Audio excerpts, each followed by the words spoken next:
Warm greetings from the high tent. It is Everyday Shenanigans.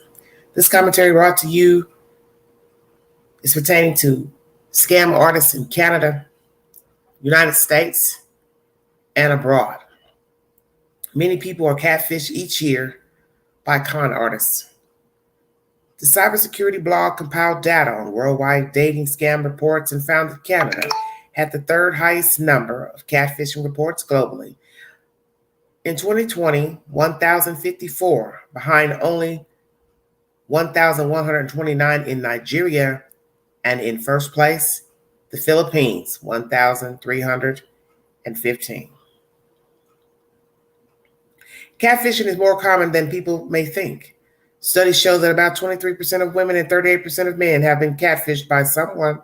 Dating apps are the number one place for catfishing to take place, accounting for nearly 40% of all catfishing. March 21st, 2022 is the data. We also have an alert that has been put out by law officials, I believe it's the FBI here in Knoxville, Tennessee, alerting college students to beware of sending any type of nude pictures to anyone that they do not know. Thank you for joining me. 1 second, please.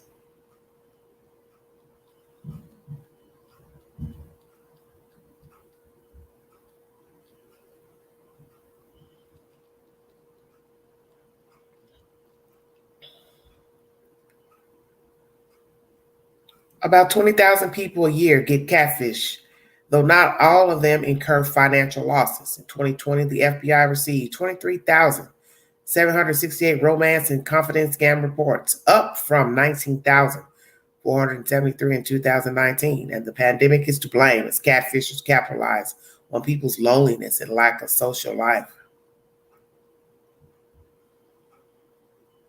Who gets catfished the most? 9 out of 10 online daters lie about their age, weight, height. In the U.S., women over the age of 40 are the most common catfishing victims. 64% of catfishers are women, based on recent online statistics. What type of people catfish? The most common reason people will catfish others is lack of confidence. If people aren't happy with themselves, they feel that by being someone more attractive, they are fully able to express themselves freely without their insecurities holding them back. This information, as I said, will be pertaining to Canada and other jurisdictions such as the U.S. Bluetooth connected. And here in U.S., Canada, Nigeria, and other foreign countries. Thank you so much for following the content.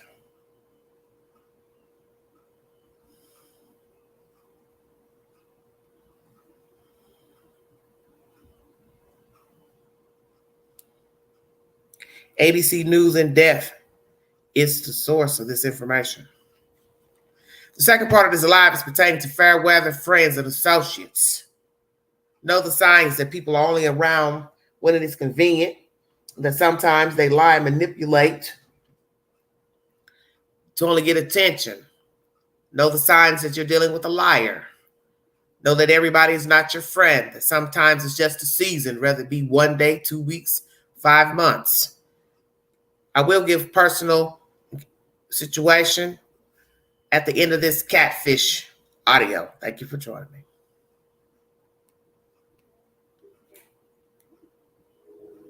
Bella's a devoted mum, a devoted wife.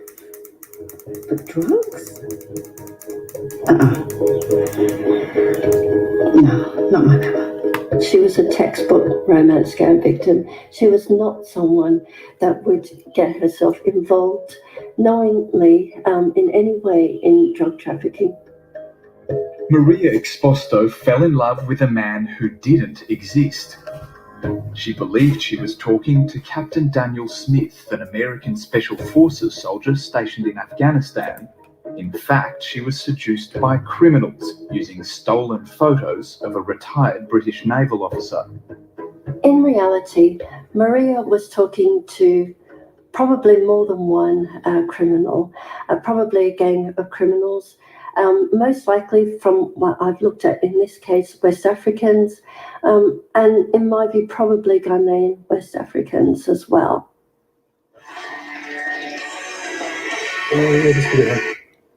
Hello? Yeah. Sorry. Hey, Mum, I've got ABC News here with me. Maria spoke to us from prison in Malaysia about how she was duped. The time I was flying, I'm telling him I was falling in love with him. Every day he sings to me 5 times a day. He sang love songs to me 5 times a day. And then he made me fall in love with him because of this bullshitting thing, and then make me fall in love with him. I want our love to flourish with unrequited fire and passion while we're apart. I yearn to look into your eyes the way that lovers do, and hear you whisper, I love you.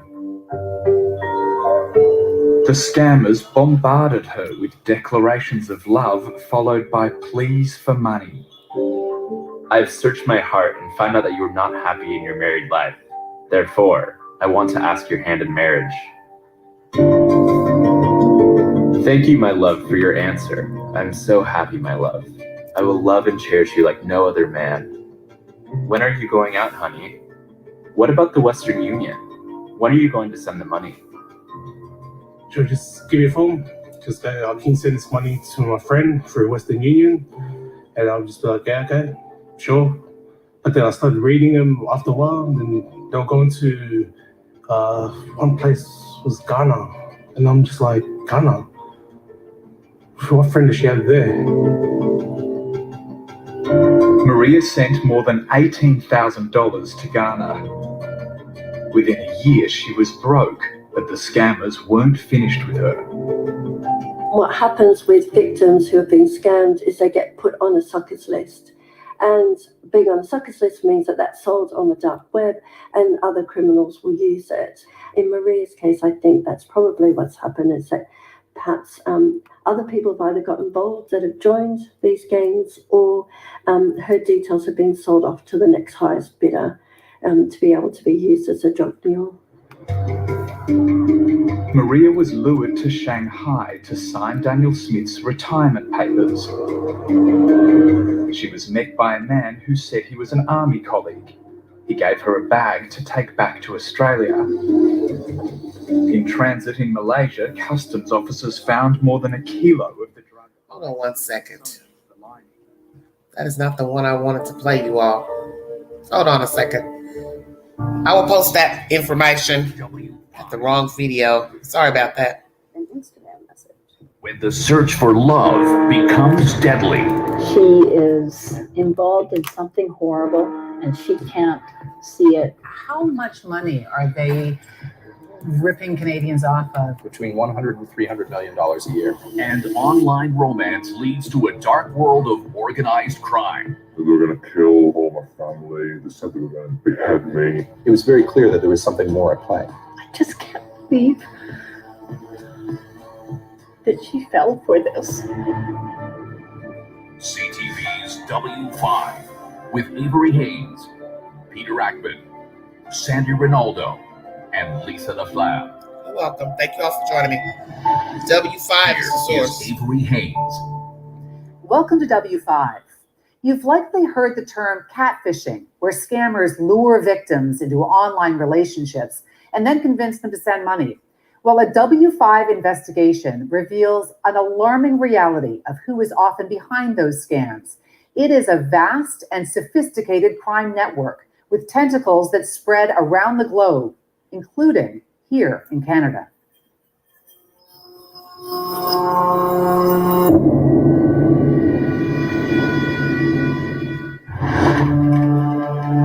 I had been terrified, abused, and terrorized for the past 22 months. I have lost everything. Ominous words in a letter found on the seat of a car in a parking lot outside Vancouver. The 3-page letter ends with this: "You are only reading this because I am dead."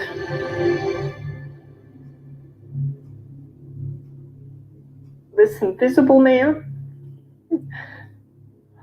took everything that she had worked for her family, her friends, her home, and he also took her life.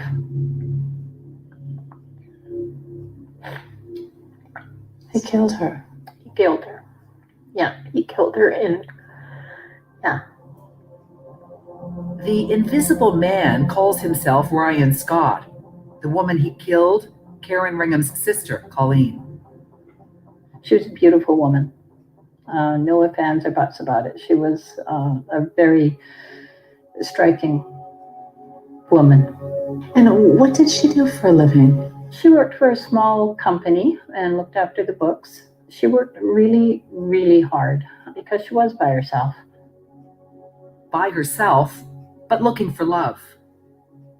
She never found the person that she was going to spend the rest of her life with. She was in a relationship with a gentleman for many years. You know, they were a couple, and then things fell apart.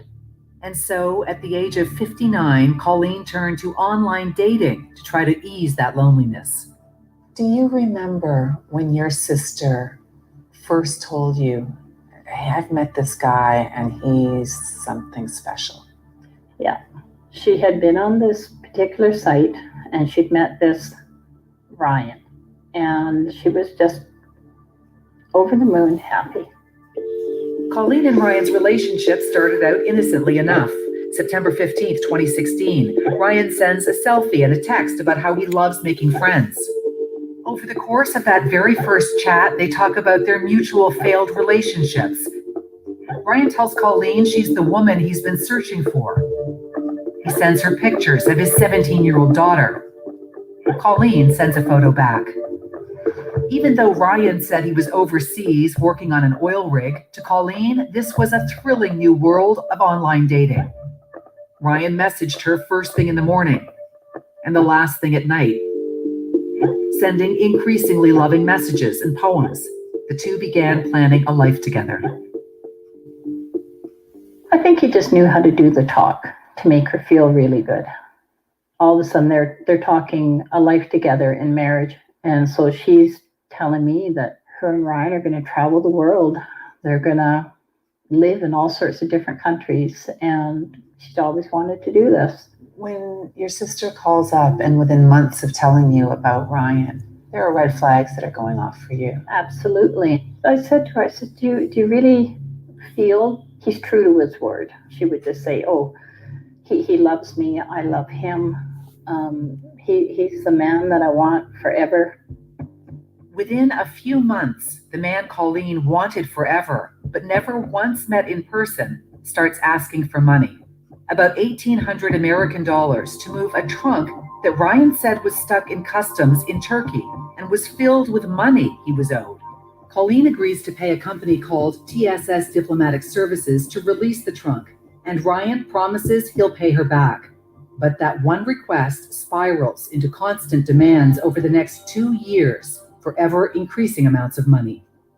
You've done a little bit of investigating, right? Some detective work. I've done some looking into stuff.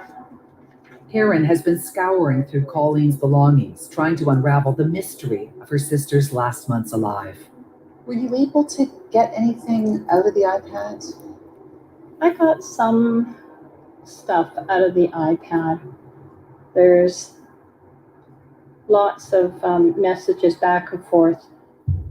Emails that are a roadmap to an elaborate international scam involving numerous actors. There's her loving Ryan, who was working on an oil rig in the Tasman Sea, who plays the good guy up against the other players in this scam, the threatening diplomatic services agent, a CEO, and customs officials who bombard Colleen for money. When she can no longer pay, she's threatened with jail because they said she had broken the law by paying bribes to get the trunk moved around the world. TSS Diplomatic Services are the people that are contacting her all the time and wanting more money. And they're threatening her mostly with jail time or arrest, or the authorities know your name and they know where you live. And she's terrified. She's absolutely terrified.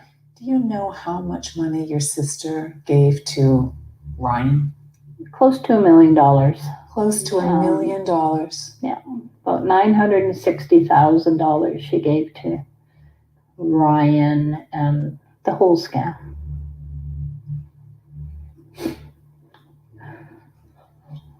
Just give me a moment. I just can't believe that she fell for this. Yeah. I'm going to stop right there. How does a person give up that much money to a complete stranger they do not know, have never met? Because I'm sure where this documentary is going to take us is to nowhere. No visits, no entanglement, no sexual relations, no anything. Just bantering back and forth through text messages, Messenger, WhatsApp. I think most of you know the game. Maybe at first you start out, you meet someone on a date site or Facebook, or however you meet them, you will engage in text messaging, but everyone knows the rule of thumb is to not continue engaging with anyone via text. Ask to see them on the camera. And even if you see them on camera, the name on the profile does not mean that it's exactly their name. Where they tell you they are located does not mean that they actually live there. But always ask to video chat. If a person declines to video chat, in the conversation. Thank you for joining me. W5 is the source out of Canada. On October 8, 2018, 2 years after meeting Ryan online and then being tricked into believing she had broken the law, Colleen typed out a 3-page letter. I was advised yesterday that the authorities in Toronto know my first name, and it's only a matter of time before they come to arrest me. Colleen writes that she's too old and too law-abiding to end up in jail. And then she documented the names and details of the people who had ripped her off. The next day, Colleen drove to a parking lot in Delta, British Columbia, put the letter by her side, and ended her life. Officially, it was a suicide, but her sister Karen believes the scammers essentially killed Colleen.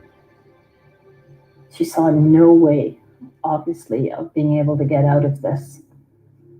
But that's what this Ryan, that's what he did. That's what he did.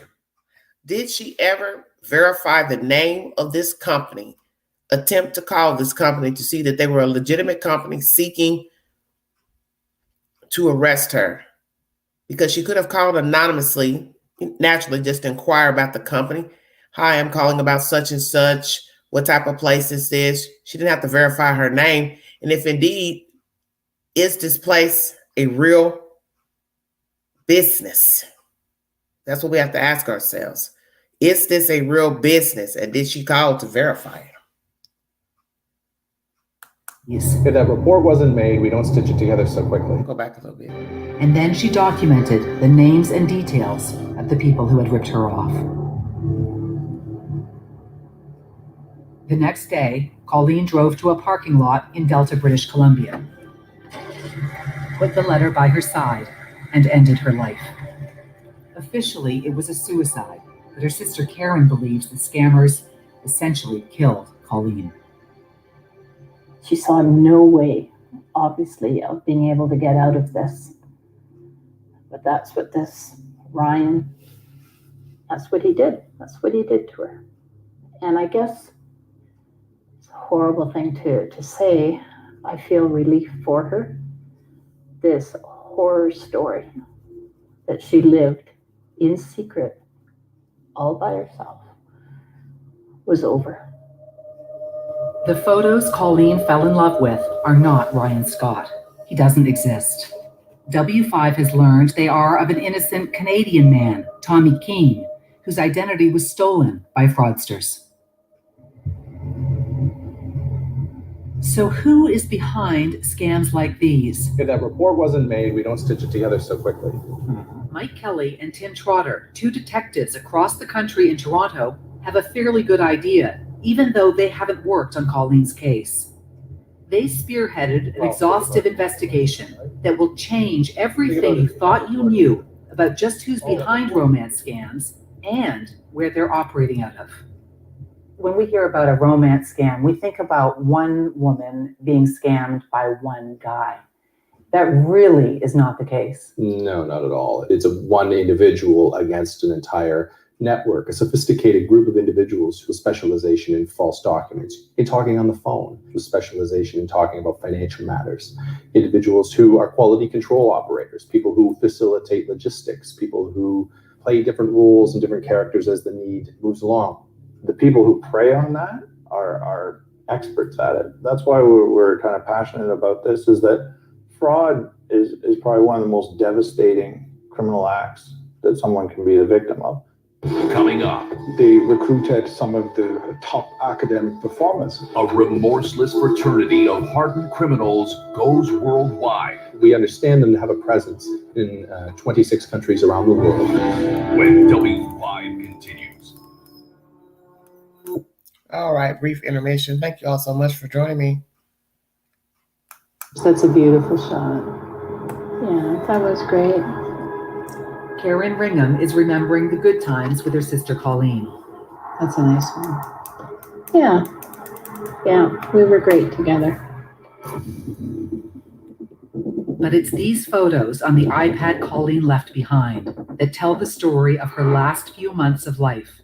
Picture after picture of everything she once owned, the furniture, art, even the Christmas ribbons, all being cataloged for sale, as Colleen tried desperately to raise money, the victim of an elaborate scheme that bilked her out of almost $1 million.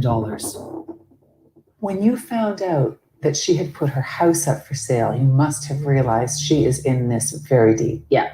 So I'm stuck knowing that she is involved in something horrible and she can't see it. On October 9th, 2018, Colleen died by suicide, 2 years after meeting who she thought was the man of her dreams, Ryan, online. But what Karen and Colleen could never have known is that the people behind the scam have all the markings of a violent international mafia called the Black Axe. It's a shadowy organization that was thrust into the spotlight in the summer of 2019, as the FBI led 2 separate busts, including one called Operation Rewired, arresting 361 suspected scammers in the US and around the world, including Nigeria, Turkey, France, the UK. Among the charges, money laundering, bank fraud, and aggravated identity theft related to romance scams. In Italy, the Black Axe is so powerful that it's been declared a mafia organization. In that country, the specialty is sex trafficking.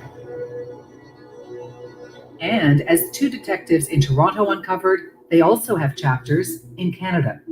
Everyone appears to be armed with something on both rows. Detectives Mike Kelly and Tim Trotter became experts on the Black Axe after a run-of-the-mill investigation into lottery scams in Toronto in 2014.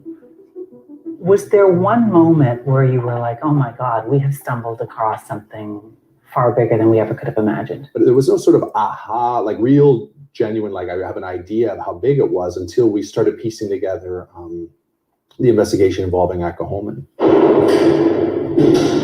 This is Akahoman Igadozi, a 45-year-old Canadian citizen. So this came from your iPad. Remember we got arrested back in August?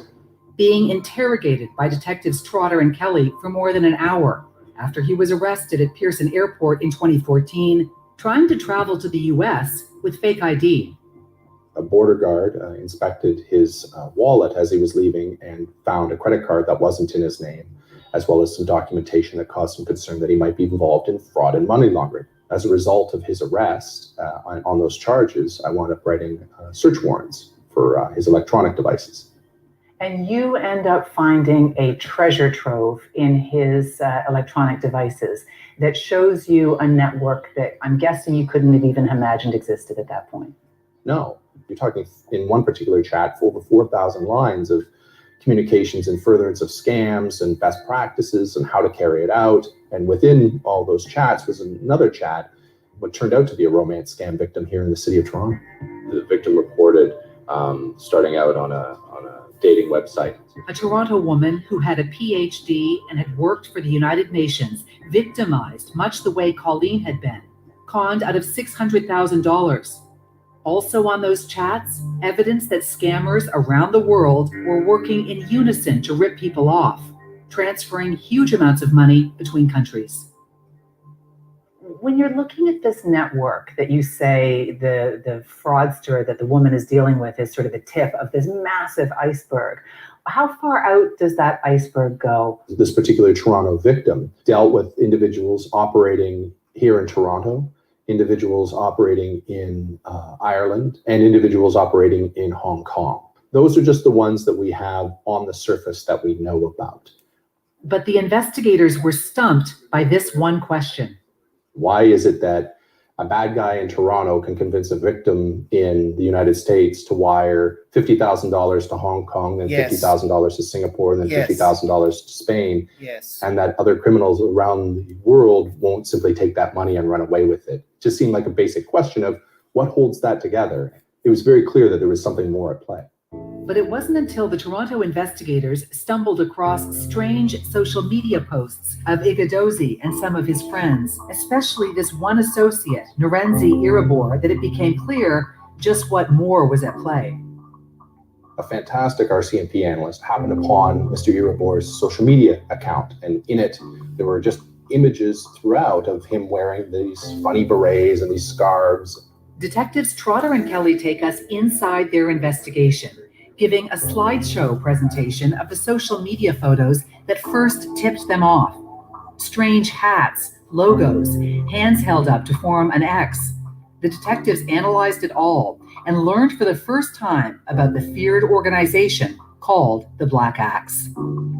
Here's a picture of Mr. Iribor openly wearing his Black Axe beret and military fatigues. The captions next to this were friends of his giving shout outs in relation to the Black Axe and sort of implying that all the roads in and out of Toronto were wide open for them. Not only was Toronto considered to be open for business, the social media posts show the criminal organization held a conference right behind a Toronto police building. You see they've got the conference swag bags there. They've even got towels with their insignia on it. The towels with the insignia, and you see the canvas bag that they're holding, all while wearing the berets. And this? This was the only outside shot that we were given to say it was in Toronto. Black Axe was right under their noses, and according to police, operating romance and money laundering scams and counterfeiting operations for years in Canada, completely off the radar. Police say this plaza is a meeting place for the group. There are a lot of people who will be hearing for the very first time about Black Axe. How much money are they ripping Canadians off of every year? Any way of figuring that out? Through conversations that we've had with an individual within an executive position that would have knowledge of the financial dealings of the group, said that it wasn't entirely clear whether it was Canada or North America. The amount that we were told was between $100 and $300 million a year. But that number is believed to run into the billions when factoring in the global operations. Where do the tentacles of Black Axe spread throughout this world? We understand them to have a presence in 26 countries around the world. They have a presence here in Toronto as well as out in Vancouver. They have official zones. Here in Canada, their primary activities appear to center around fraud and money laundering. And car theft. The year after detectives Trotter and Kelly uncovered the Black Axe in Canada, there was a multi-jurisdictional sting targeting a massive car theft ring operating in the Greater Toronto Area. It is worth noting that this particular group was determined to have direct links to a notorious organized crime group known as the Black Axe. Originating in Nigeria, the Black Axe now has international reach and is known for engaging in large-scale fraud and money laundering scams. Police made 18 arrests in that 2015 bust, but the Black Axe is behind much more than just romance scams and car frauds. This is an organization that strikes fear amongst those who know about it. There are people who are scared to even say the word Black Axe. You can understand the fears. I think a lot of it depends on whether or not they have chapters where you live. Professor Temitope Oriola is a criminologist at the University of Alberta who has researched the organization that began as a fraternity on campuses in Nigeria decades ago. Fraternities in Nigeria began in the early 1950s. The aims were very lofty and they were quite idealistic. They wanted to raise generations of leaders that would metaphorically lead Africa into the promised land. And they recruited some of the top academic performers. For decades, Nigeria was in the grips of political upheaval and military violence that spread onto university campuses. So you had generations of groups of young men and women who were educated in the university system of those days, graduated to find that there were no jobs. Unable to find jobs, they spread out in countries around the world, all the while continuing to pledge allegiance to the increasingly militant and criminal Black Axe. I think most Canadians would be shocked to hear that person doing the scamming from Nigeria is actually in their own city, in Toronto or in Calgary or in Vancouver. Oh, absolutely. Nigeria is simply the name of the franchise. When it comes to financial scams, online scams, romance scams, Nigeria has become a transcendental enclave. It is everywhere but nowhere. It feels as though the Black Axe hasn't really been on the radar in the justice system. Why do you think that is? That may well be a fundamental element of its genius.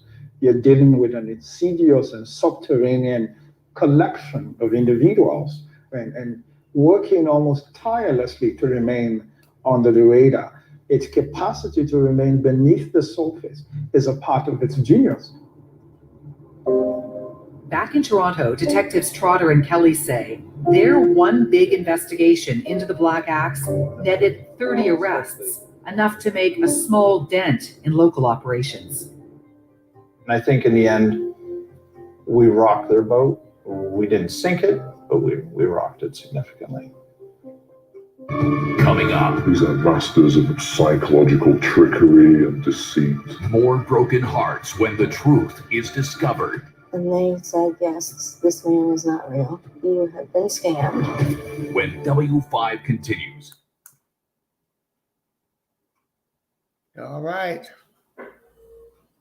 Back. We've seen the heartbreak and the tragedy that romance scams are causing. Now we continue our investigation into the criminal organization behind them.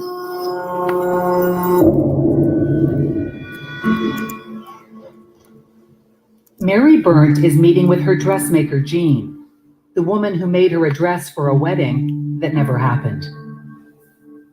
Well, I really felt sorry for her. You okay? Yeah, it just kind of takes me back. A little bit of a humbling experience, I guess. Mary was left brokenhearted and in debt after realizing that the colonel she had fallen in love with online didn't exist. Just like Colleen in British Columbia, who died by suicide after being manipulated out of almost $1 million, Mary in Ontario was tricked by sophisticated scammers who broke her heart and robbed her blind. I got an Instagram message, and it was a little picture of this nice looking man. And so I messaged back. The man said he was a soldier serving in Afghanistan. His supposed name, Antonio Conte. The pictures he sent were of a fit, handsome man, and he doted on Mary. What sorts of things are you talking about? It started off really light, like just your everyday chat back and forth through text, you know? And then it would be more, he would say, do you mind if I be more forward with you, dear? That I am having feelings for you. It was always my queen. Mary fell head over heels, flattered by the constant online attention. And soon she's planning a wedding, with Antonio involved at every step, even helping her pick the design of her dress, texting her that he wants to cry, it's so beautiful. But Mary is told that before the wedding can happen, the military needs to be paid to secure her soldier boyfriend's release. He says, they said they'll release me right after. As I said, flag number one, the person will not identify himself or herself via video chat. Pictures don't mean anything. Flattery doesn't mean anything. If the person refuses to video chat with you, that should be flag number 1. Even if they video chat, it does not mean they're serious about the conversation. And if they start to ask for money, that is your main flag. Whether you see them on video chat or not, as soon as someone asks for money shortly into conversation, day 1, day 3, week 1, bow out. Because you should not be sending money to a man. You're a woman. Why would you be sending a man money overseas? Another red flag is that they are always working abroad. The UK, Africa, France, Italy. Anytime someone tells you they're working abroad for the U.S. Army, military, subcontract work, hang up the phone. Block the message. That is one of the ruses they use, that they are working overseas. They're a subcontract. That is the biggest line ever used with online scammers. Excuse me. Resume. He says, then I'll pay off your loan and any other debts you got, I'll take care of. Mary went to private lenders to raise 15,000 American dollars. But after she had transferred the cash, she was told her fiancé's life was in danger and she needed to send more money. That's when Mary did some research and ended up on Scam Haters United, Exactly. a website that posts photos that have been stolen by scammers to rip people off. I sent them pictures and they said, yes, this man is not real. You have been scammed. I did not expect myself to fall for something like this. I've seen these things on documentaries and stuff. I said, look at that. Poor soul. Who would be? She did the right thing. She put his name into a database and found the pictures. Naturally, those pictures are probably of an average, decent guy, that the scammers have stole those photographs. And she did, obviously, what the other woman, Colleen, did not do. She decided to investigate. Okay? So when you hear something that doesn't sound right, such as the military is holding me, I've never heard that one used. Why would the military hold you and you're trying to get married? The military, the U.S. anyway, would never charge anyone money for any reason. Your personal life is your personal life. So the Army has no reason to interfere in who you're talking to or corresponding with.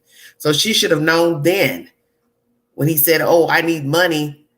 The military needs money to release me to get married. It is free to join the military. So why would they be charging a fee for you to go somewhere to get married? You leave there when they allot you to leave. So she should have known then. She's a United States citizen. She had to know, well, this one might be Canada. But what I'm saying is, I don't know how they do military work over there, but I can't see even the Canadian military asking for money to release a soldier to marry his bride. And I'm going to say this for the last time.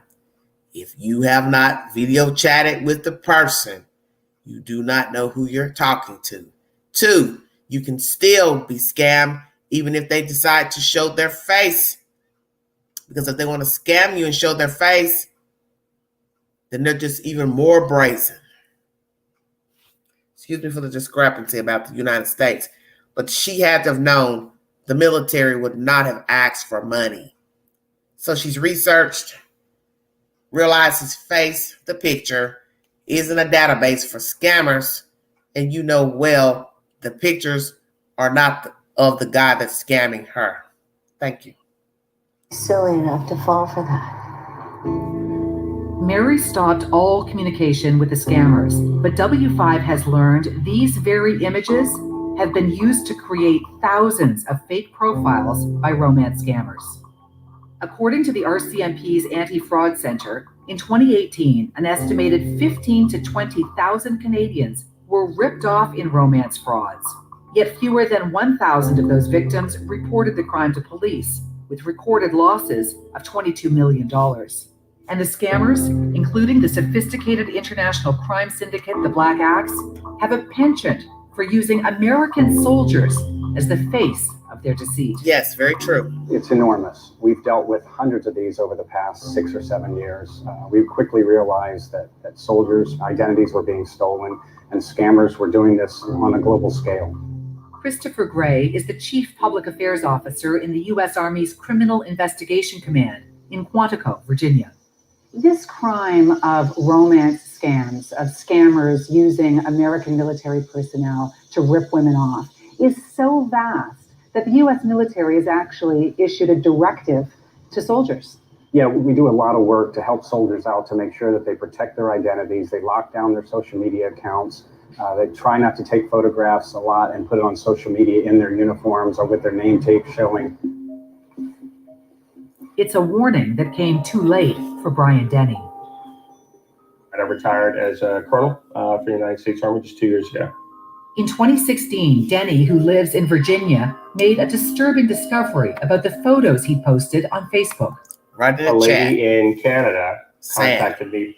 She said, yeah, you're supposed to come see me. You're serving in Syria, and I've got tickets. You're supposed to come visit me in 2 weeks. Scammers like the Black Axe had hijacked the pictures he had uploaded to Facebook to keep in touch with friends and family. Colonel Denny's face was used to create more than 3,000 fake profiles. Denny's pictures are the only constant. The scammers use different names to go along with those photos. Denny Bequilos, Prince Leslie, Mark Denny, the list is endless. Did you have any idea when you first did that search how many people were using your face to rip off women? No, I had no idea. I've never heard of this before. I never envisioned this happening. I didn't know this kind of scam existed. You are the face of thousands and thousands of heartbreaks. It's tough. It's really tough. I mean, you're the bearer of bad news, heartbreaking news, financially crippling news every week. No matter how many profiles he reports to Facebook, there are always more popping up. He knows Colonel Denny will always be used to rip people off. The pictures never age. The pictures won't change. This is a part of my life for the rest of my life. The scammers choose professions like soldiers or oil rig workers because it's a built-in excuse to delay a real-life meeting. They're on the battlefield or out at sea. It's the specialty of groups like the notorious Black Axe Mafia, which has an international secret network to facilitate elaborate schemes and to move money around the world. So what happens when the tables get turned and the scammers get scammed themselves? Well, we've traveled thousands of kilometers to meet a man who has done what no one else has done before: infiltrate the Black Axe by posing as one of them online. Now, he doesn't want you to see his face. He doesn't even want you to know what country we're in. And that's because since he started posting what he's learned about this organization, he has been inundated with death threats. Were you scared coming here to meet me? Yes. You were? Yes. On a couple of occasions, it crossed my mind that maybe the email had been spoofed and it might not be Canada television waiting for me. He calls himself Uche Tobias, a financial crimes analyst who is public enemy number one when it comes to the Black Axe. Well, I've had a lot of death threats from them over the years. I think 1 year I got 400 death threats, and there's quite some imaginative ones of them describing in good detail what they wanted to do to me. 400 death threats in 1 year. Yeah. What sorts of things were they saying to you? They were saying that they were going to kill all my family. They said they were going to behead me and do not so nice things with my body afterwards. Uche Tobias has, saved on his computer, everything from his time pretending to be a Black Axeman online. Do you have any of the specific threats against you? Yeah, absolutely. You will beg for mercy. You will not see the axe that will pierce through your skull. Like you see in the movie, your generations will be wiped out. I will lick your blood and chew your eye sockets. That's terrifying to have that directed at you. Yeah, they are trying to identify me and would shut me up given half a chance. They like to operate in secrecy. I'd come out and expose them. It all started in 2011 when Uche encountered a member of the Black Axe online while working in corporate intelligence.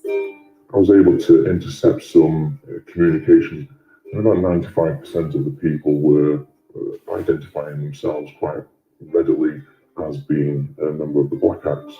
Using information from those exchanges, Uche hacked and took over inactive Black Axe email accounts. He received invites to their disturbing secret chat forums. How did they talk about the women they were ripping off? Oh, they would often laugh, and they refer to them as the Mugu, which is a big fool. They don't shed any tears when there's a suicide or when they've stolen as much money as they can off somebody. Cold-blooded con artists who Uche managed to infiltrate, untangling the hierarchy that exists in each Black Axe zone, operating in at least 26 countries, including Canada. At the top there is the head, and underneath him there are a number of what they call elders. So what does the chief priest do? The chief priest is responsible for ceremonial actions. The butcher, obviously, that's self-explanatory. What's this one? The Ihaza is like a financial secretary. And the eye? The eye is responsible for the security of the zone. So like a counterintelligence sort of role. So all of this exists at the zones in Toronto and Montreal? Yes.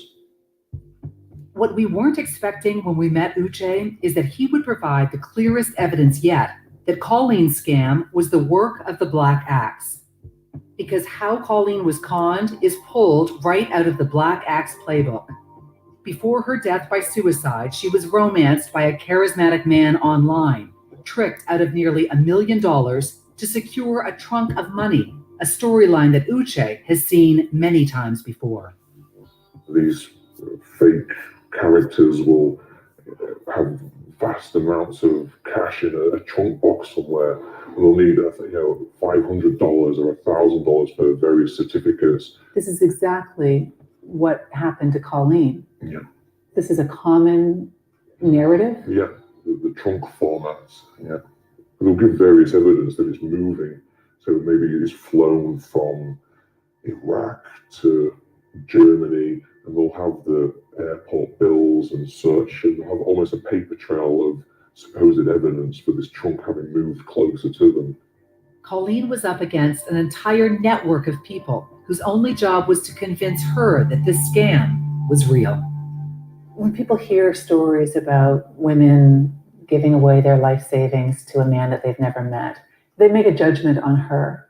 The reality is that these guys are sophisticated at what they do. Yeah, absolutely. The internet scamming on a truly industrial scale. Some members would have sometimes 1,000 work boxes that were dedicated to impersonating various officials, various lawyers, or various organizations to carry out these quite sophisticated frauds. These are masters of this art form of psychological trickery and deceit. Coming up, They knew what happened because she left that letter in her car. a suicide leaves unanswered questions. Why didn't police even open her computer? Why didn't they investigate the fraud? When W5 continues. Why didn't they investigate? And how did the fraudsters know she was deceased? Interesting. Very interesting. Karen Ringham tends to her garden in the days leading up to the 1-year anniversary of her sister's suicide. Colleen was a vivacious 61-year-old who was left destitute after giving away every penny she owned, about $1 million, in an elaborate romance scam. Karen has been haunted by the fact she knew her sister was being ripped off, but couldn't do anything to stop it. I was searching to try to find somebody to help me make her understand. And the only thing that came to my mind was somebody in a uniform, being the RCMP. 2 years the scam was playing out.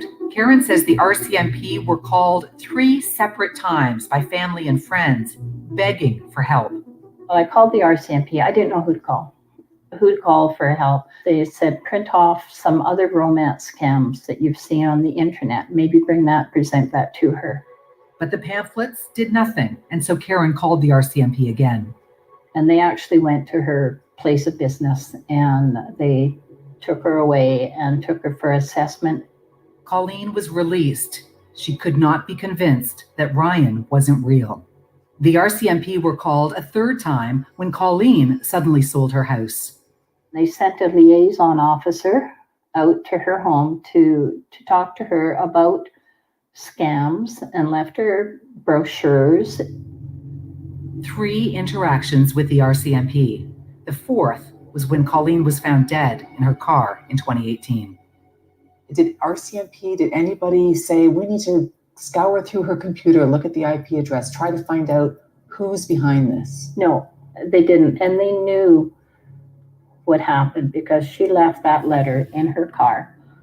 And the RCMP read that letter. Oh, the And police knew knew. that she had passed on due to a scam. Karen couldn't get into her sister's laptop because it was password protected. So she gave it to us to do what the police failed to do, analyze it. We took Colleen's computer to forensic analyst Matthew Musters with the Toronto company Computer Forensics, Inc.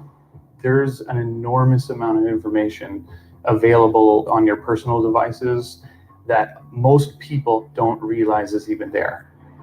Matthew is able to get into Colleen's computer in an astonishingly short amount of time, less than 1 second.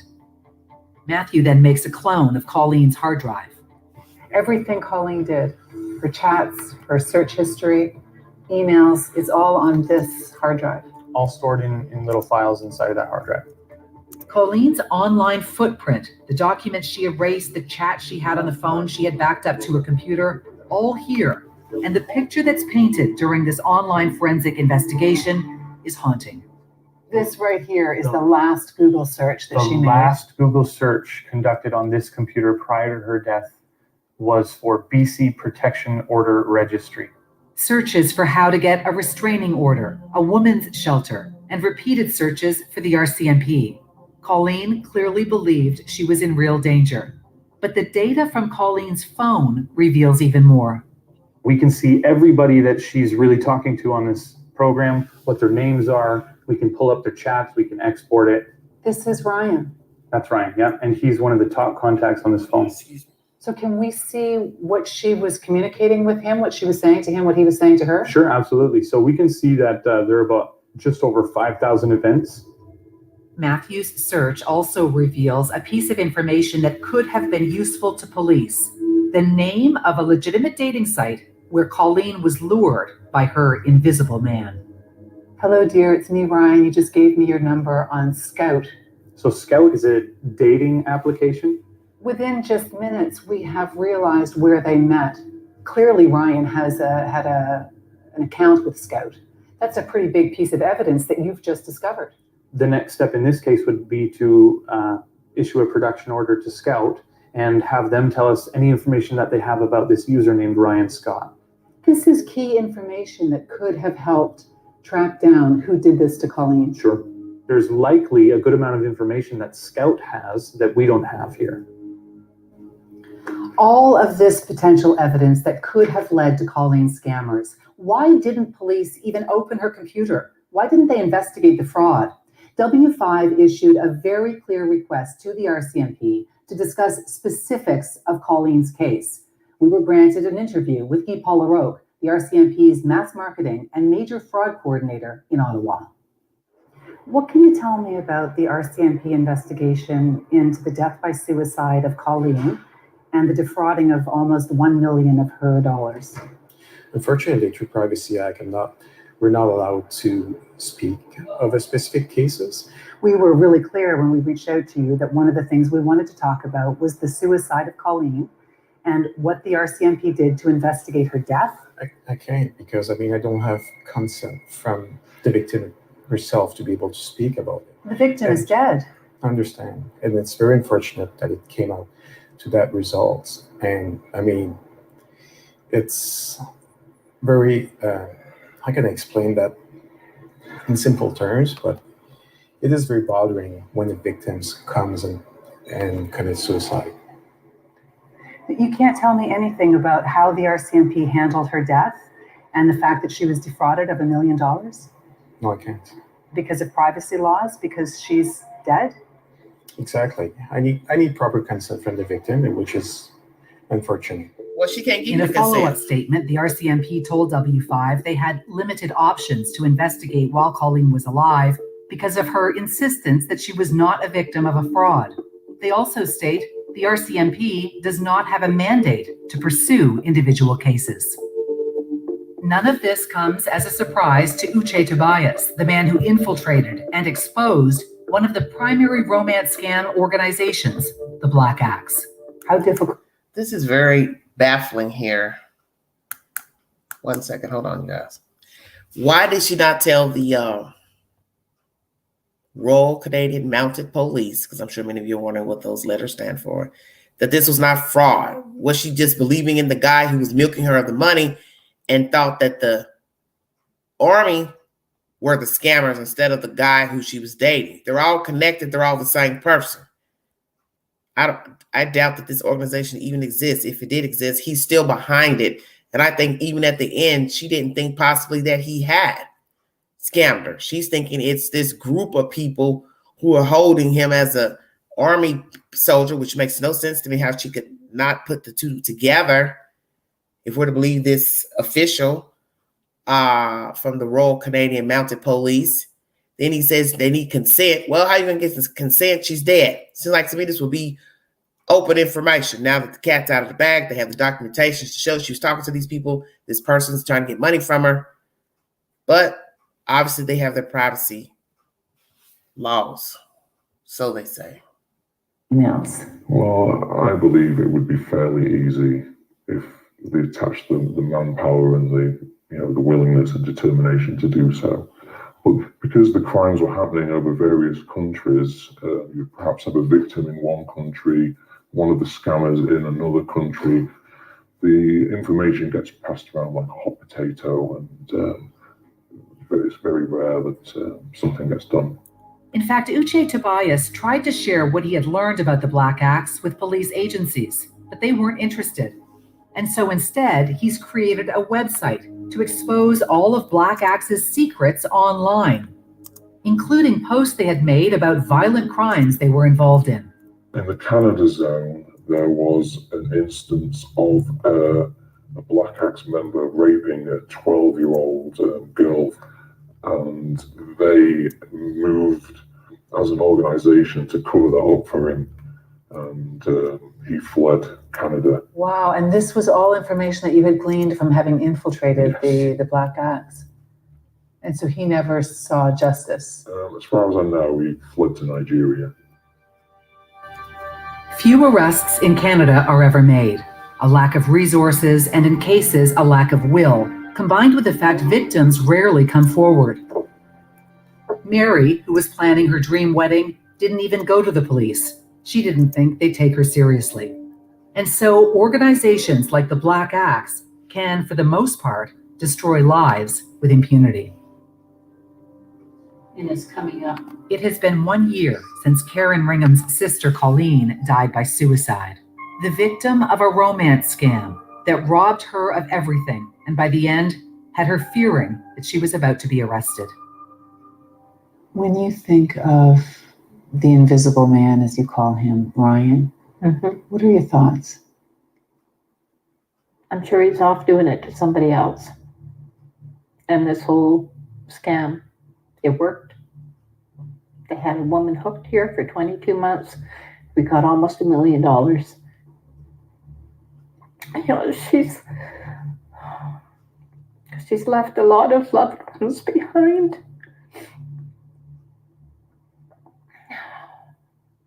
Over something like over an invisible person. Remember Tommy Keene, the Canadian man whose images were used to con Colleen? Well, we managed to track him down, and he says his identity has been stolen dozens of times over the years by romance scammers. He did not know about Colleen's tragedy until we broke the news to him. You can watch that powerful interview on our website at w5.ctvnews.ca. We'll be right back. W5 is the source. Great information. As I said before, the signs are always there. Queen speaks from personal experience. Having a current profile on a date site One of the signs to look for is the obvious. Will not talk via video chat. Phone numbers that do not align with where they actually live. Not to say a person can't move and still use the same phone number from where they moved from, but that's a sign.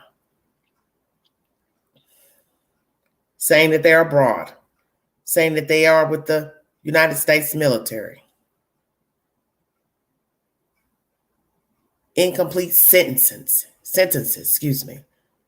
Not knowing where to put a period, exclamation point, or question mark.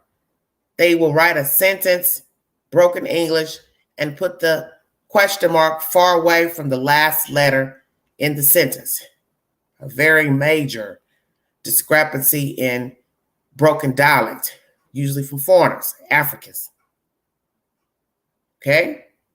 Long-winded letters, paragraphs, talking about themselves and what they're wanting.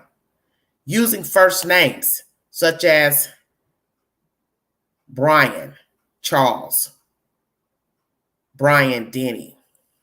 Not to say that some names can't be a last name, but usually the names sound off. Such as Brian Bob. Usually those are first names. And as I said, once again, it's not to say that somebody can't have the last name Brian, but they have a habit of putting two first names as the profile name. The pictures look like model photography. Another sign. Broken sentences, long-winded paragraphs, long-winded Dear John letters. And like I said, broken English, run-on sentences, question marks far away from the last letter in the sentence is a dead giveaway. If they decide to give you a number, they will text only. There'll be no talking on the phone so they can disguise their accent.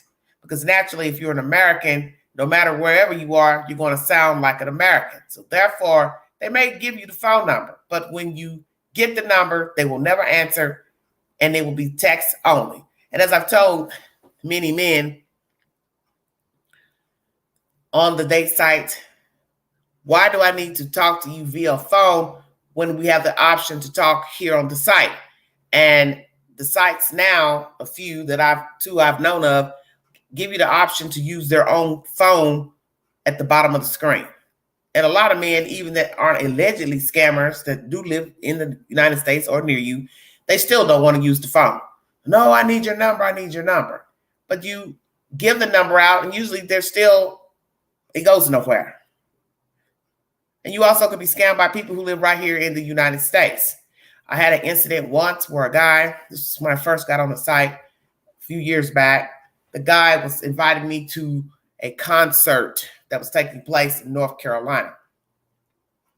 He told me that he needed so much money to secure, I guess, my place for the venue, which I thought was strange.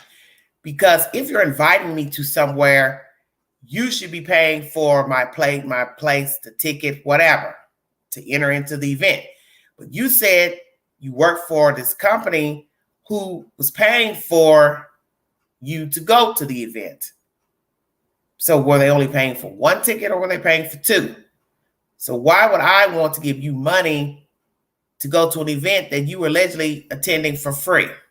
Now, I said to myself, well, maybe it's just they only gave one ticket to him. So I weighed all the options. One thing I learned about this conversation with this being is that every time I talked to him, he had an excuse why he could not video chat. He could not video chat. So I always thought that was strange. And he would always make an excuse about his phone. Oh, the phone's broke. The screen's broke. So I thought, okay, screen's broke. He's trying to ask me for a couple $100 to give for this event in which he was given a ticket for free. Why would I be sending him money? Then at some point when I was putting 2 and 2 together, I called a friend who lived in Charlotte, and I called her like 9 in the morning, and I felt so bad because it was early, and I said, I don't mean to bother you, but I was just questioning something.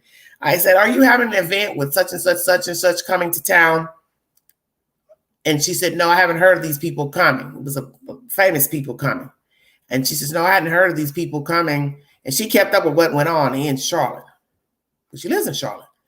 So she tells me that there was no event with the said famous people, comedians, blah, blah, blah. So I messaged the person, called them, and I said, well, from my understanding, these people aren't coming. I even called the ticket office. They didn't know of the said event. So if the ticket office doesn't know about the event, the person who lives in Charlotte doesn't know of the event, then 9 times out of 10, you're making this up. So I said it to him, and I was every you know what in the book. So that lets me know right there that he was trying to get money from me, because then he turned on me and started calling me names because I'm inquiring about an event that he's asking me to give up money to go to. And then I believe a year or two later, I believe he messaged me again. And I thought, well, maybe he didn't realize that he's already talked to me. Interesting. See, you don't know people. And it's sad to say that a lot of men that are on the date site, and women too, they have no intention of ever meeting you or getting to know you. And even if they live in the same town with you, they don't want anything. They just want somebody to hook up with, have sex with, use, manipulate. They don't want anything. A lot of the men on the site are dating someone, living with someone, married. I know people right now who are on the date sites and they actually have a girlfriend. The girlfriend obviously do not know that they're on the site. I remember having a conversation with a female who knew her boyfriend was on the site because I told her once she started asking me questions about some other woman, and yet now she recently married that guy. So that shows me how lonely women are for attention. You know that he's been out here sleeping with different women. You know that he was on a date site with a profile, and yet now you've married him this year. And as she said in that conversation 2 years ago, I don't want to start over trying to find somebody else because at least with him, I know what I'm getting. But is that good enough? And basically what you're saying to him and yourself, I'm not good enough to get better.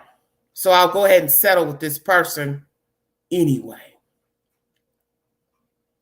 Know the signs if you're going to converse with anyone via social media, Snapchat, Facebook, YouTube, Messenger, IG, WhatsApp, they're all the same. Always ask the person to video chat. If he or she makes excuses to video chat, block and delete. Keep it moving. Do not ever send money to anyone you meet on a date site or social media. If they're talking about their car needs repair, they're broke down, they need to get medicine from the pharmacy closed, they left their wallet, they forgot their wallet, the numerous excuses they use. I'm in the military, I can't come home, I got a trunk in another place, I've got a box of money somewhere. Those are so obvious signs. Those are signs that I don't see how anybody could fall for. I've got a trunk with money in it and I need it picked up at certain place to go to certain, that doesn't even make any logical sense. Because if you had a trunk full of money, you'd be where your trunk is. 2, you wouldn't be transporting money in a trunk unless you were doing illegal activity.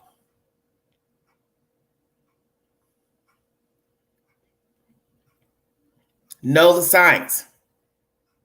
And then you could have a one-on-one relationship with a person and they're a scammer. You could actually know their name, where they're from, a few details about him or her, but their ultimate goal is to get in your pocketbook, take you for a ride. And as in the docuseries Dirty John, which is a very detailed story of a man who conned a very beautiful woman out of California. She was an interior decorator, I believe she still is. And he was trying to take her down. And sadly, he attacked her daughter. And this is why I tell you, you have to know the people you are dealing with. When you see the signs that they are inebriated, The things they tell you in the beginning don't add up. Where they live, where they work. You can't ever go to their house, their home, their apartment, their condo. They spin stories and you start realizing that they're lies. It's not the version you got yesterday or 2 days ago. Leave them alone. Leave them alone. And as you see with this group in Canada, this Black Axe, it's a conglomerate of people around the world. So they're dealing with human trafficking, prostitution, scamming women, illegal, probably guns, trade. It's bigger than just catfishing. That's why you have to be careful in dealing with people, because you don't know people. And as I said, if a person refuses to talk to you via Messenger, the iPhone, however your message system is, Duo, just keep it moving. You haven't lost anything, because people have 1,000 excuses why they can't talk. Oh, I don't look good. My hair's not combed. I ain't got makeup on. Okay, you give a person a pass day one, but by day two, they can't show you themselves on a video camera and they don't look like the person in the picture. Keep it moving. And sadly, these people whose pictures are being used is even worse, because those pictures are being spread all over the world. And they have no idea their pictures are being used. And that's why it's dangerous when you post social media. Every time you post a picture to Facebook, you're setting yourself up for somebody to steal your identity for another Facebook profile, IG profile, TikTok profile, YouTube profile, Google profile. You take the risk. Catfishing is real. Scamming is real. And you can be scammed with a person standing in front of you. They don't necessarily have to hide behind a computer or a cell phone. You can give somebody money to pave your driveway, pay a down payment. They come, do a half-ass job, or don't finish it. You've still been scammed. The art of the hustle is to get a willing participant. So long as I have your ear, your attention, I can reel you in. The gift of gab is another way to hustle people. You talk long enough, they get sucked in and believe it. Make it sound good. But I always say if it sounds too good, it's probably not true. So many ways to hustle people. Getting them to fill out surveys, telling them you'll send them something. You see that? That was always on Facebook. People never send you nothing. Here's a chance to win this iPhone, this. Pick a box, iPhone, iPad, all that scam too. You sit there and fill out a fucking 15-minute survey. You have no guarantee you'll be chosen. Pay $1.99 for a survey. We're going to send you this. Put your name in the drawing. So imagine how many people they can make money just from spending $1.99 to enter a contest. You have to read the fine print. The art of the hustle.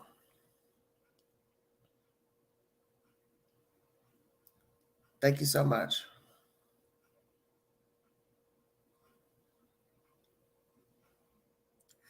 Fair weather friends, associates, part 2 of this live.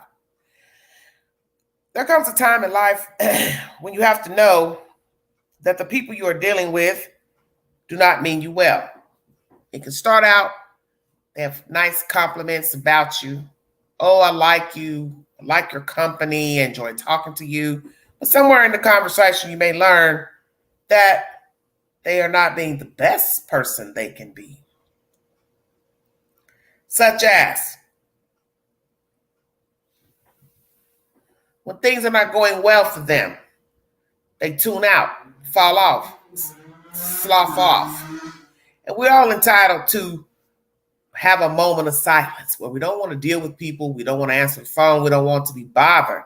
But if you just started meeting someone, just intertwine with someone, you fall off, stop answering the phone, don't want to talk, then a person may take that personal, like, hey, what did I do?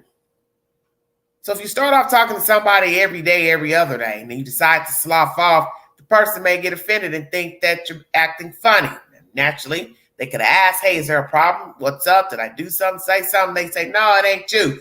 Usually people don't like to tell people if it is something they did. Ask not to hurt the person's feelings. Or it could just be, hey, they're having a bad day and they just don't want to be bothered. But I would prefer a person just go ahead and just say, I don't want to be bothered. I don't want to talk. I'm not feeling good, stomach hurt, mad at the world, whatever. Now we know what we're dealing with. But what you have to understand about falling off is this. For whatever reason,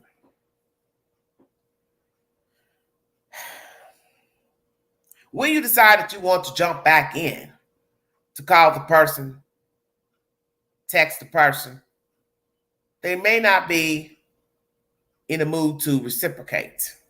Because what you have to remember is if you fell off because you were angry, mad, upset, depressed, why should that person want to engage? You just think it to yourself, well, they should understand. Well, maybe they don't know what they're understanding. Because if they're not talking to you, then they don't know what to understand. So you have to be very careful about falling off from people, then jumping back in week 1, week 8, week 7, and expect somebody to answer the phone and hold a conversation with you. Thank you, Corey. Expect somebody to just jump back in. Oh, hey, how you doing? And you're like, shit, what you calling me for? I ain't heard from you. And even though the person knew you were going through something, they gave you your space. Let's say you gave the person their space. And you didn't call every day because you knew they were upset about something and you just didn't want to upset them. And then maybe when you had the last conversation with them, they seemed a little bit snide, like they were mad about some decisions they made. So maybe they're offended, so that's why they ain't calling you, because they know shit, they fucked up, they made some bad decisions, but it's not your fault. Whatever they were going through, they made those decisions, and you're just respecting them by not ringing their phone 24 hours a day. Then maybe you call one day, then they don't answer. Don't respond, don't text back. You say, all right, okay, cool. So then maybe a couple days later, they decide to call you, but you're busy, you're doing something. And you text them back and let them know, hey, I was busy at this time, woo, woo, woo. Then you still don't get no response. Then they wait a couple days later, they respond. See, right now what you're doing is playing a cat and mouse game. You all know how the queen rocks. That shit's boring to me. That's boring to me. Because what I've always tell people that I get involved with, be the same all the time. Because I'm the same all the time. I let people know what I'm about up front. That way they can never say, oh, I didn't know you were like that. Oh, yeah, you did, because I told you. I let people know I'm high strung. I'm very passionate about what I think and what I believe. You either agree or disagree. But don't play mind games, hopscotch. I'm too old. Because there's other things I'd rather engage my time with. And I bore very easily. Very easily.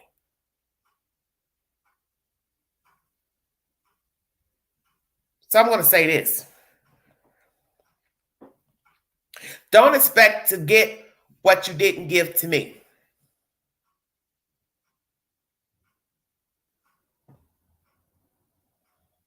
Don't expect to get what you didn't give to me. If you didn't give me the truth, don't expect me to give you the truth.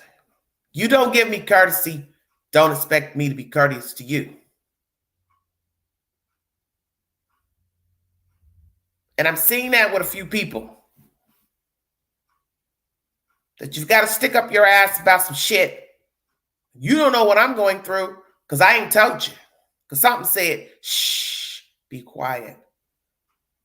Don't tell them anything. How do you know I wasn't going through a similar situation or been in your situation? I can tell you right now, I've been without everything. I've been without food, shelter, a car. But I never changed. I was the same. Upset, bitchy, moody. Of course, those are the things you go through. Your car's broke down. You need a new car. You're low money. You're low funds. Yes, those things will stress you out. It'll give you a bad attitude. Your bills are behind or you got something you owe. But you pray about it and you work on fixing it. Sometimes it doesn't get fixed. But you still treat people accordingly, even in the midst of the stuff you got going on. And when I see a person falling off over some shit they made decisions by, that lets me know you're not really somebody I want to be talking to. Because what I have to tell myself is, what about the day when I decide to be mad at the world and I don't want to talk? I don't want to answer the phone. I don't want to correspond. You're going to think a certain way about me. Oh, wow, I've been calling. She won't answer. She won't even text back. What's wrong with her? I didn't do anything to her. But isn't that what you gave me? Isn't that maybe what you gave somebody else? You're upset, but yet you're posting shit on Facebook and social media. Don't look like you're too miserable to me. But isn't that what we do? We wear the face of the clown. As Smokey Robinson once said, the tears of a clown. You're crying inside, perhaps, but you're walking around pretending that you're happy. Nothing wrong with that either. But,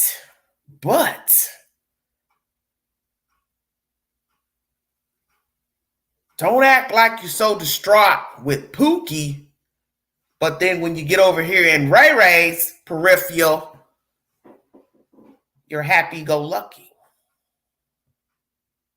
So which is it? You're happy or you're sad? You're miserable over here with this person crying and moaning. But then when you're over here with this person, you're happy-go-lucky, yet you still got the same problems you got. So what you're telling me is you're straddling the fence. I'll pretend I'm happy-go-lucky over here, but then when I get around this person, oh, woe is me, shit's bad, blah, blah, blah, I can't talk to you right now. But what did I always tell you about social media? You're steady posting, but you're miserable. Steady posting, but you're bitter. You're broke, but you're steady posting. But you can't call somebody just to say hello. You can text. I ain't feeling good. I'm bitchy. I'm mad. Can't pay my bills. Just feeling some type of way. But yet, you don't want to say nothing to a certain person, but you're steady posting stuff to social media, talking about God and Jesus and Allah. I'm blessed. I'm feeling good. I'm doing great. But yet you won't even call the person who you were talking to every damn day. See, that right there, that's not nice. That's not nice at all. But you're entitled to talk who you want to talk to. So I let people know up front when they deal with me how I am. So that way they can't never say, oh, she didn't tell me. Oh, yes, I did. Be the same all the time. Even in your worst moment, just say, I'm feeling some type of way. I don't feel like talking. I ain't in a good mood. I respect your boundaries and I keep it moving.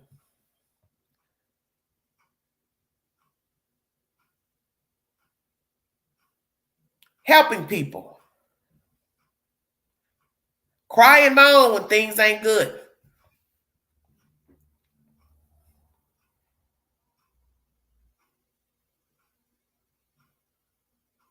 See, I have to be careful what I post when I go live, because there are people who watch my content. They share it with other people, which I don't really care, because that's the purpose of it being a public platform. Somebody's going to hear it. So I'm sure somebody's going to hear this message I'm getting ready to put down right now. When I came to you, I came from a good place. But what I didn't think is that you would be a liar. So we're going to run it like this.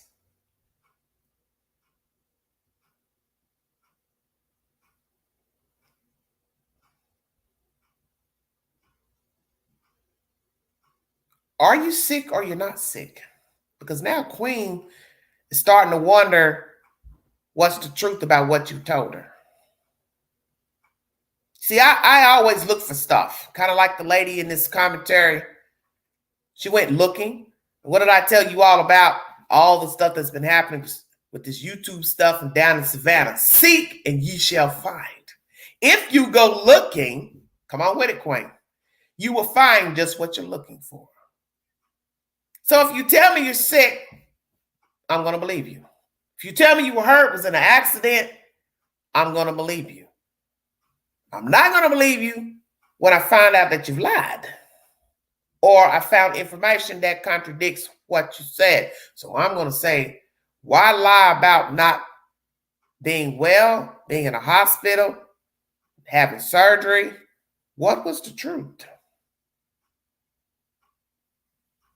Interesting. See, the joy of this life is that shit can be verified.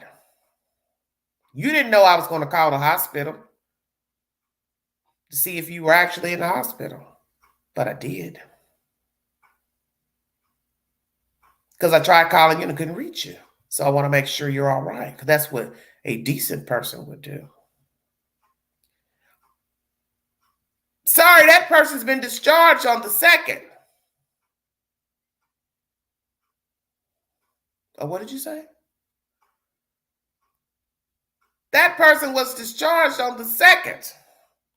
And although I'm getting a little older, sometimes my memory starts to fade. I know that I talked to you yesterday. So I said, go check your phone, Queen. Make sure you didn't erase the last time you talked to somebody. So I went in the phone tonight. It shows where I called you at almost 11:30 yesterday on the 3rd. So why is this woman in the hospital saying you were released on the 2nd? Bingo card.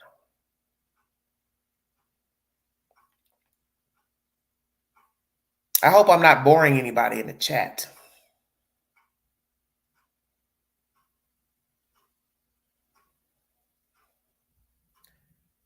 Now, this conversation can go one or two ways. I'm either going to say the woman that answered the phone at the hospital is a liar, or the person I've been talking to on the phone is a liar. So which is it? The woman on the phone doesn't know me. She's reading from a computer screen. So she doesn't have a reason to lie to me, unless she just wanted to be spiteful. So who's lying? So what I have to ask myself is this, or tell myself, the conversation that I've had with you this week,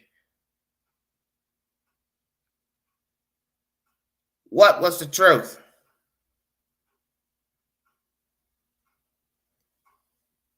Did you ever go to the hospital this week? Did you actually have surgery this week? What is the truth? And why is someone that works in patient services saying you were released from the hospital the 2nd? What I meant to ask was what was the time, but I forgot. I could always go back though and check. But then my better half says, don't. You know what you need to know. You don't got to call back and ask a damn thing. So now I want to ask you directly, because I'm going to say something to you when I get off this live anyway.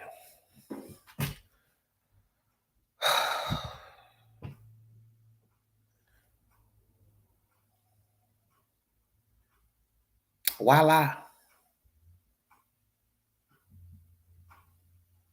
Why lie to somebody that's been nice to you? Why lie to somebody that's trying to tell you what would be best for you in the situation that you're in because you can't get around due to an incident you had with your foot, ankle, blah, blah, blah. Now here's a new situation with a hip, blah, blah, blah. So did you lie to the queen? I'm trying to understand, damn. So when I talked to you yesterday morning to check on you, you was making it seem like you were having to go to the rehab center as to get therapy so you could walk again. But yet, you never said that you were released from the hospital when I talked to you. That was almost 11:30 yesterday morning. We sat on the phone for almost 30 minutes. So now, patient services says, well, they were released the 2nd. So I said it to her. Well, interesting, because I talked to them yesterday, which was the 3rd. They said they were still in the hospital.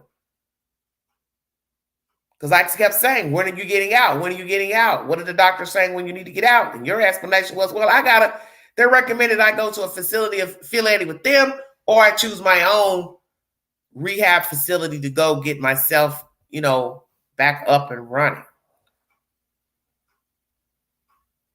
See, I knew better when I was talking to you that you didn't really want to do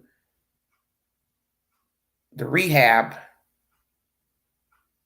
because you would have to stay away from your house and you like to smoke. And it seemed like to me you were more concerned about smoking. But yet, what'd you say? Oh, well, I'm going to quit anyway. But somebody else told you that, well, you can't smoke in a rehab. Like I told the person, that shouldn't be your focus. Your focus should be getting better. You need to be on a schedule where the people can get you up walking, get you to moving about. Because if you stay at home and wait for a caregiver or a therapist to come to your house, you may oversleep, not get up and answer the door. You need to be somewhere where you're on a schedule. But I said, in the end, you do what you want.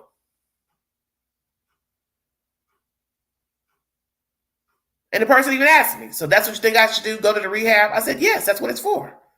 That's where people go when they have a hip injury, knee injury. They recommend that because you can get help. They can get you on your feet quicker so you can heal quicker.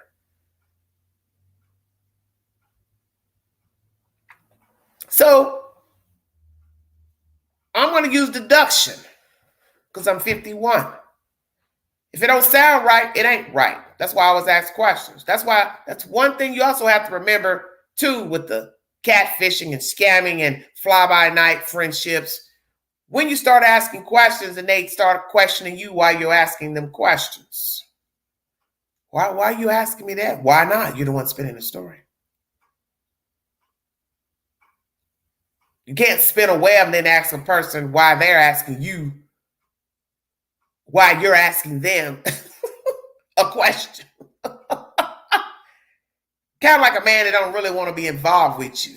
You start asking him questions, he wants to know why you're asking him questions. Because you really aren't into me. So you don't really have the answer because you don't want to tell me the real answer. Hell no, I ain't really wanting to talk to you. I just want to be bothered with you when I feel like it. So they get offended when you ask them questions. Naturally. But I'm going to say this to this person. I'd made a vow that I wasn't going to go out of my way for anybody else. After the last incident with a certain person. Just being nice, offering to pick up stuff for you, do stuff for you. Brought you stuff so you wouldn't have to worry about running to the store to get anything. Have a little food so you don't have to worry about getting any food. Asked you if you needed anything. You said no, I don't want to depend on anybody. But my thing is, you never turn down a favor when someone's offering help. So now we've gone from the queen offering you help, bringing you stuff 2 times so you can make sure you could eat, nutrients, and then you'd lie to the queen about when you got out of the hospital. That was a slap in the face. And I'm sharing this story because it needs to be shared.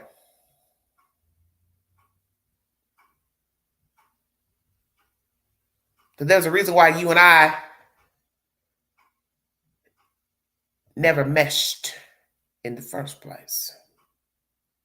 Because you were self-serving when I met you 20 years ago. Matter of fact, 21 years ago, to be exact. And for some stupid reason, I reconnected.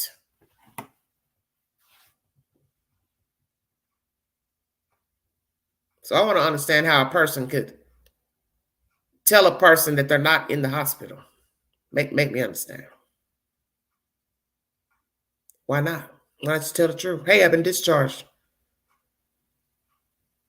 And I know the hospital is a dirty game. It's a dirty business. They got to make room for people to come in the hospital. That's their job. It's a business. I figured they wouldn't keep you long. They'll try to get you to the next place, which will be the rehab. So what I'm trying to understand is the day that you allegedly had the surgery, I believe it's the same day that you would have been in the hospital and then released. Make me understand how the hospital would release you after having a hip surgery. Very strange. But as I said, I know they don't want to keep people long because it is a business. But I know they want to watch your vitals. You also are in there for other reasons because you also have some other issues. Very interesting. Well, Marge, you know, I already knew what this person was about from a long time ago, but I tried to be objective because they say they've changed. God's changed them. So I allow them to reveal themselves in this so-called new change. But I don't understand the purpose of lying about one being sick, being hurt, being in a hospital, and not telling a person the truth when they called you to say, oh, yeah, by the way, I've been released. I decided not to go to the rehab. I'm just going to let the people come to me. Give me the therapy at my home. It's not that kind of recovery. We're not talking about drugs. We're talking about an accident.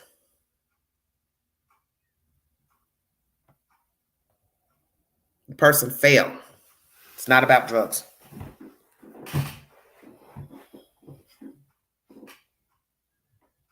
So as this one female I met many years said, I'm going to do you one better. I'm going to remove myself the same way I came in.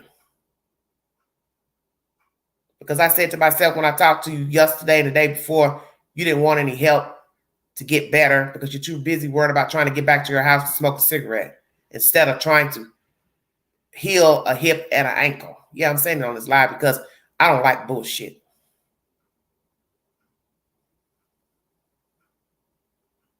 You see, you have to know when to leave people alone. And the one thing I've learned, when you don't hear from people, they can't pick up the phone, they can't call. They play those reindeer games back and forth with the phone tagging. Leave them alone. You're either going to be a friend or you ain't. If I'm asking you for something, a favor, if you don't want to do it, say you can't do it, you don't got the time.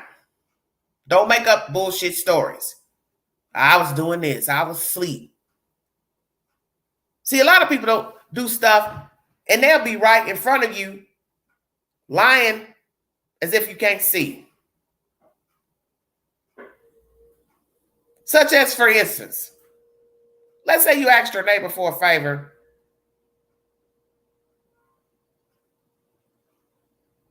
And you can look out of the window and see them cutting the grass. You may have said, well, I needed you to take me somewhere or do something. And then they lie and say, oh, I was over here, over there, or taking a nap, but they don't know you were looking out of the window and saw at that time they were cutting the grass. Now you could call them out and say, well, you couldn't have been asleep because you were cutting the grass. You were out there for an hour, 2 hours, unless you sleep pushing lawnmowers.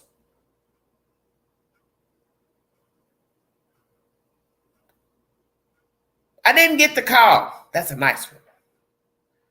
Sometimes I don't get the call. Well, then you might need to talk to your carrier. But you'll be the same person to ask somebody to look out for your packages or such and such. Y'all see where I'm taking this?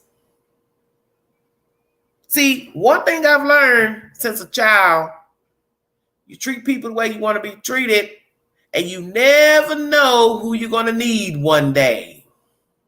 So when you start spinning all them wild ass stories about my phone doesn't work, I didn't get the call, the Wi-Fi was acting up, all the new shit you can make up when we didn't even have all this stuff 20, 30 years ago, know that a person can catch you in the lie because everything now can be verified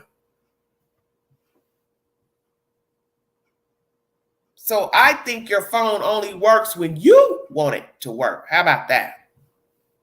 There's nothing wrong with the device, nothing wrong with the carrier. You just didn't want to, A, answer the phone, 2, return a text, 3, listen to the voicemail, 4, open the door, answer the door, bingo card. Keep it real.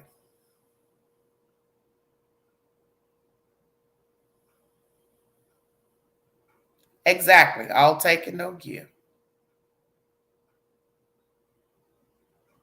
Oh, I'll take you where you need to go. Woo, woo, woo. You know people like that. You asking for a favor. Maybe you don't have a car, or your car's in the shop.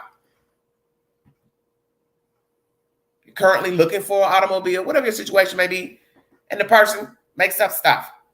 Yeah, I'll take you tomorrow. And then when tomorrow comes, oh, I can't do anything. I'm doing this. I got to do this. I was studying. And you're like, okay, but that ain't what you said yesterday. But you don't even say nothing because you know it's not even worth saying any damn thing. The wife was going to say he's going to do the favor yesterday. You knew you was going to be busy. You know you had something to do. You know you was obligated. Tomorrow, to just say, I can't do it tomorrow. Pick another day. Pick the day you know you could do the favor.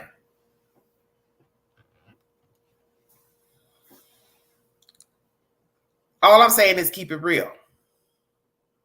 You don't feel well. You don't feel like talking to somebody. You don't feel like doing a favor if you know somebody asked you for something. Just tell them you can't do it that day. You don't feel like talking. Send a text at some point just to say, hey, I got your message. Sorry, I'm unavailable. But don't make up ratchet ass lies when a person can catch you in them and bring them back to you on a silver platter.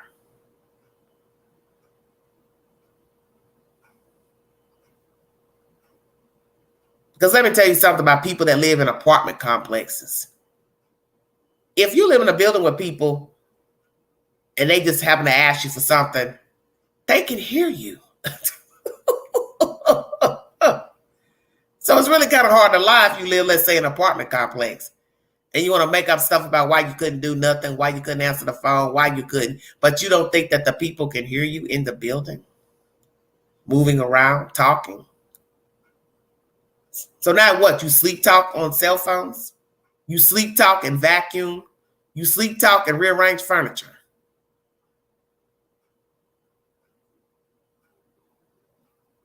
Because I think many people will tell you about the queen, oh, I'm good at ghosting. I'll ghost and walk right by you. Oh, I was knocking at the door. I didn't hear no answer. I thought I heard you in there talking. You probably did. And I called your phone several times and I didn't get no answer. I sent you a text message. I didn't get no answer. I left you a couple of voicemails. I didn't get no answer. No, I'm going to give it back the same way you gave it to me. As I said, you don't want to be bothered. Just say so. And I know there's times when you don't want to be bothered. You're doing something, the phone's ringing, ring, ring, ring, and it's like, damn, I'm trying to do something. So you don't respond right away. But at some point, you should, if you want to keep a rapport with that person. The only time I see when people start falling off, sloughing off for a duration, they don't want to be bothered with you at all. And that's cool. No love lost. Just keep it moving.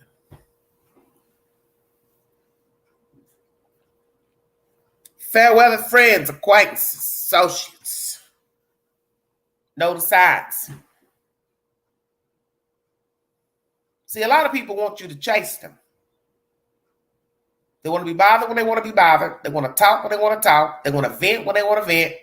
But you can't do those things. They're too busy. They're unbothered.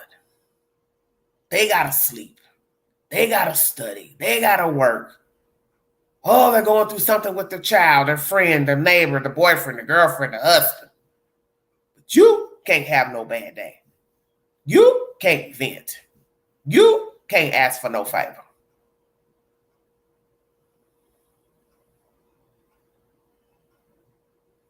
So you decide how you want to deal with folks.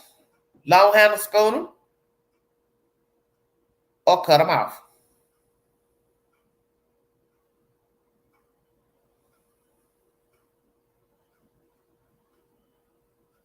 That's it.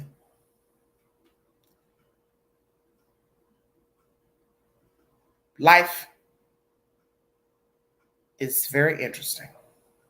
You learn people. That's why my father always told me, he's no longer living. He said you have to watch people. Don't go jump all in. Just watch them first. Ask people about them, especially when you're dealing with men.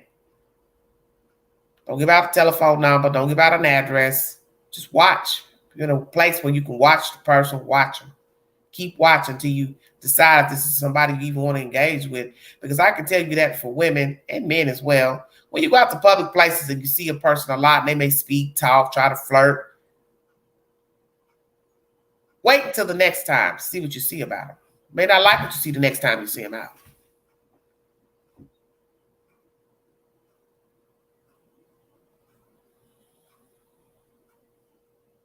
You don't know people.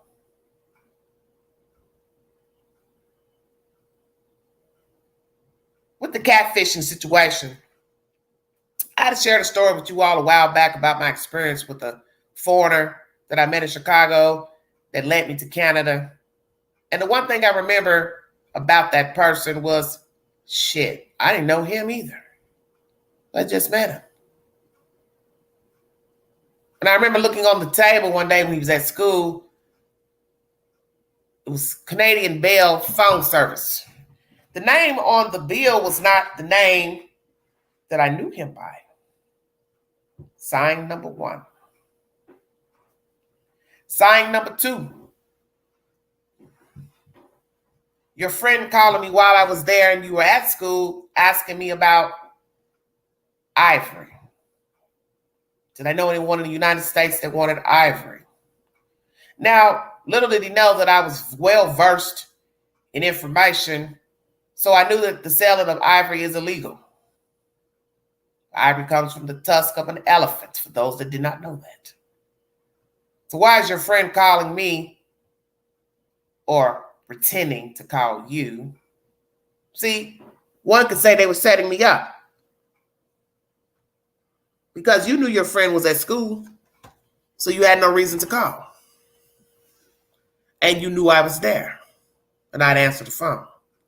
So you slid into slick conversation. Hey, how you doing? You enjoying your trip? Blah, blah, blah.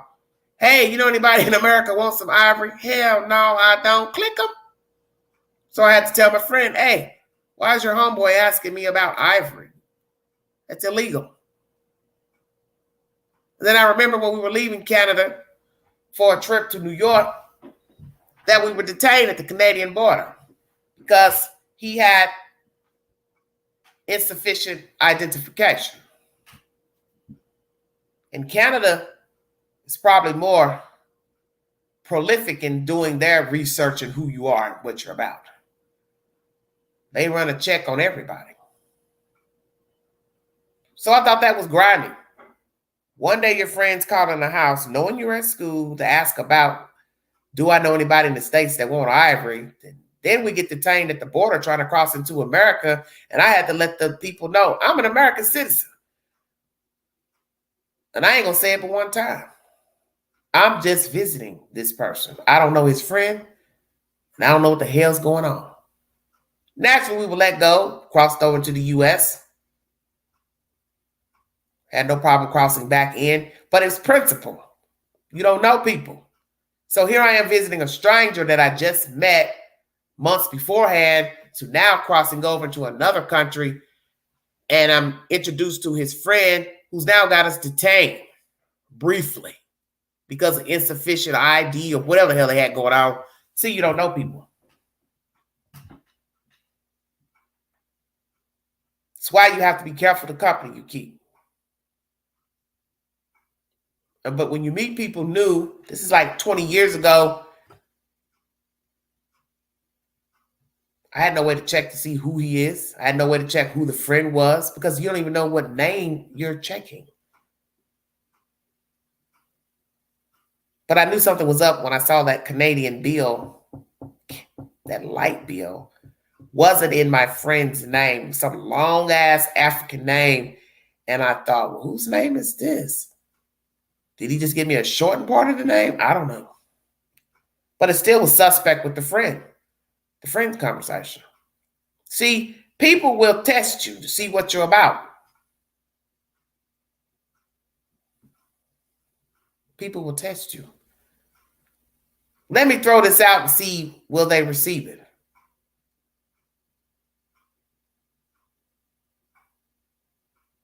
And like I said, we all get in circumstances where we need a favor from somebody, need somebody to do something for us. You don't want to become a bum. You don't want to become, too dependent on asking people when you're in a certain situation. So you have to tread lightly in the favors you ask from people. That's why I always tell young people to keep their shit together. Go to school, get an education, save your money, find you somewhere nice to live. Always keep a running car. Always keep insurance on your car. That way you never have to become dependent on another individual. You will need a favor at some point because anything can happen. You get in an accident, get sick, something happens to your car. You got to make provisions. That's just common sense. But make sure you keep money on you, cash money. Don't always depend on a debit card. That way, in case you can't ask somebody for something, you have cash to pay for a cab or Uber, whichever. Or just ask a person for a favor. Because if you ask a stranger for a favor, they don't got no fucking machine to run a damn Cash App card or a debit card. Always be prepared for a worst case scenario. So you don't have to depend on people. And if you do have to depend on them, you can pay them. And there won't be no misunderstanding later about gas and their time, whatever. I tie all this in to show you many ways you can get yourself caught up in unnecessary drama with people. But it's a 2-part live.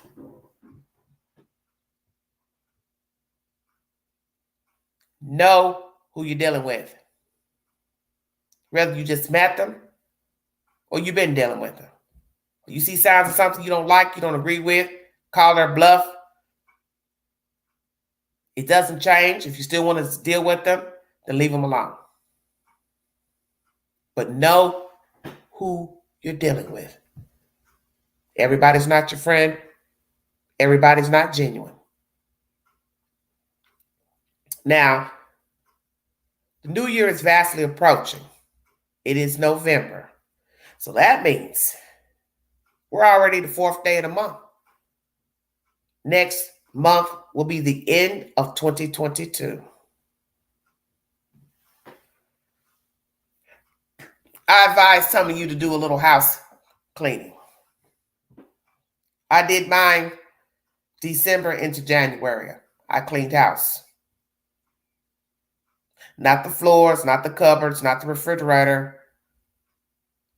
but associates, so-called friends. Block, delete. You have no way of contacting me except for sending somebody to be a messenger. And when people fall into your inbox, suspiciously acquainted with other people, don't respond. I've already peeped that game. If you haven't been calling, messaging on Messenger, why are you doing it now?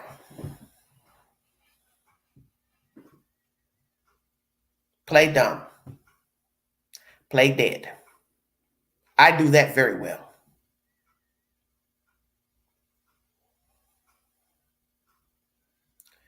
As I said, the clock will be going back. The year will be ending next month. Do yourself a favor. Clean house. I advise you to do it when it's not going into the new year. Clean your mind, clean your spirit, and clean your phone contacts. Your social media contacts.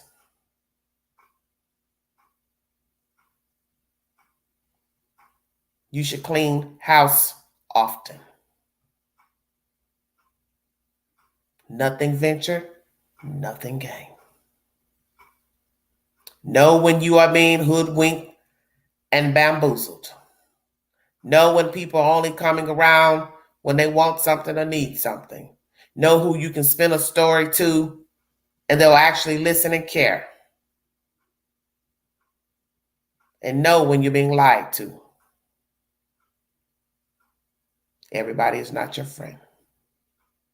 Everybody does not mean you well. Everybody is not proud of you and where you're going and where you're trying to be.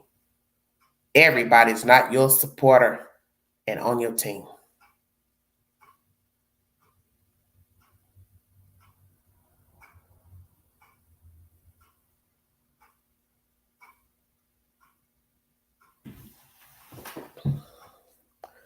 Please do not send monies to people from the internet that you do not know personally.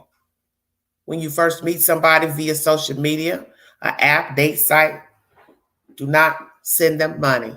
Video chat only. Do not give out your telephone number. Some dating apps have a way that you can talk to them through the phone service, through the app. I advise you do so. If the person declines to use the said phone through the app, then just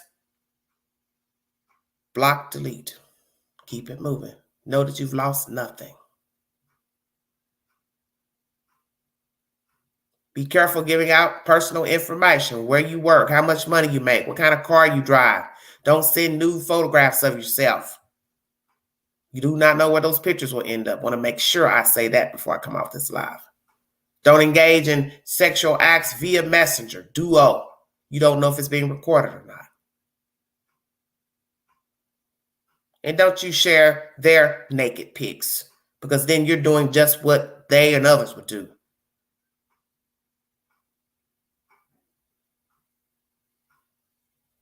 But be very vigilant about how you navigate on social media, what you talk about on social media, what you share on social media, because know that, once again, it can be recorded, screenshot. Can't take it back. Even if a post is deleted, somebody could have possibly saved that post. People do. People also save your pictures from your profiles. Why, I do not know.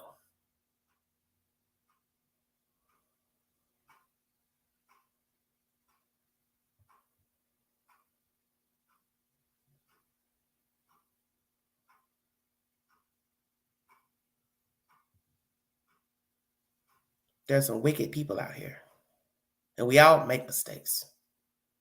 But I'm giving you this advice because you don't want to be a casualty of making the wrong mistake and dealing with somebody you didn't even know. You have to be careful what you text. They'll screenshot it.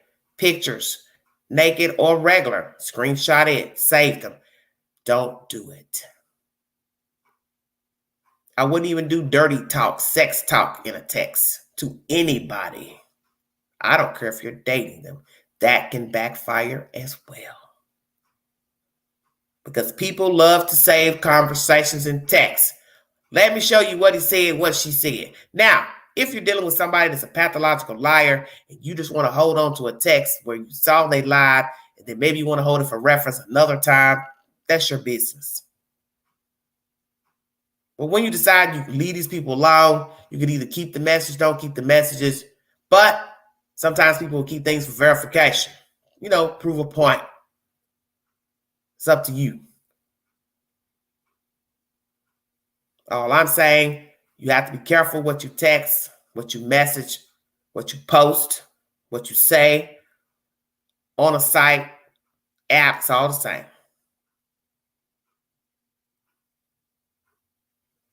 And everybody, some deserve love, companionship. You just have to be careful now because a lot of people are not genuine in trying to get to know you. A lot of men and women are just out here, yes, for money and just for sex or looking for somebody to rob. You also have to worry about that as well. Because the catfishing can go a multitude of ways. You can meet somebody actually in person, but they may set you up and rob you. We can also do another video about that later on. So you have to be very careful about talking to people, giving out personal information, and even meeting the people alone, because you don't know people. And as my aunt once said, just because you consented for a visit to your house, consented to possibly doing something adult in nature, it does not mean they will play fair when the door is closed. Exactly. Because you get a sadist in your house, it doesn't matter if you intended to have sexual relations or not, he still could snap your neck, cut your throat.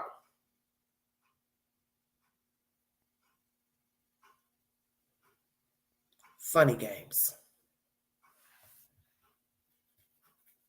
And they also catfish with Facebook Marketplace. Glad you mentioned that.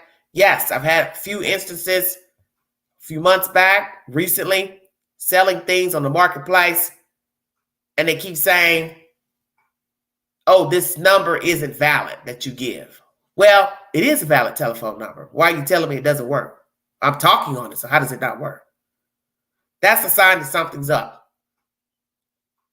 When they say, oh, I'm going to Google verify this number, all this old bullshit, I don't know what the hell they're talking about. Don't even stick around to try to figure it out. Just block them. So long as you know you gave a valid telephone number, that's all that matters. They call back saying, messaging back saying, oh, this number is not verifiable. Pressing this code, just tap out. And I've had at least 3 instances of that this year where they claimed the number wasn't valid. Okay, she says, send the code so I know you're real. That's a Google Assistant scam. Okay, well, I've seen that. I've had that happen before in trying to sell items. Because one time a person did that and it was evening time and I was getting a bad feeling because I didn't want anyone coming to where I live late. I thought I would meet them out. I have no problem meeting you. But then they asked for the address. Something was just strange in the wording. I blocked delete. Thank you, Kat. And yes, always meet in a public place, such as the police department. If the person doesn't want to meet you at the police department, then they were not interested in your item. Or the item they had for sale, which is whatsoever. Many ways to be scammed. I could do a video on that later. Or at another time. But catfishing is the #1 scam in the States and abroad. So be very careful the people you are corresponding with. As I said, a lot of people are looking for love, looking for new friends. There's nothing wrong with wanting friends in different places, out of the country, but you don't know who you're talking to. Because let's be truthful. If people that are around you in your own city, surrounding counties will lie to you, manipulate you, what do you think a person will do that's pretending to be somebody in Ohio, California, the UK? If you can't trust somebody you just met at the Piggly Wiggly, you definitely can't trust somebody pretending that they're in the U.S. Army and over in Iran, Iraq.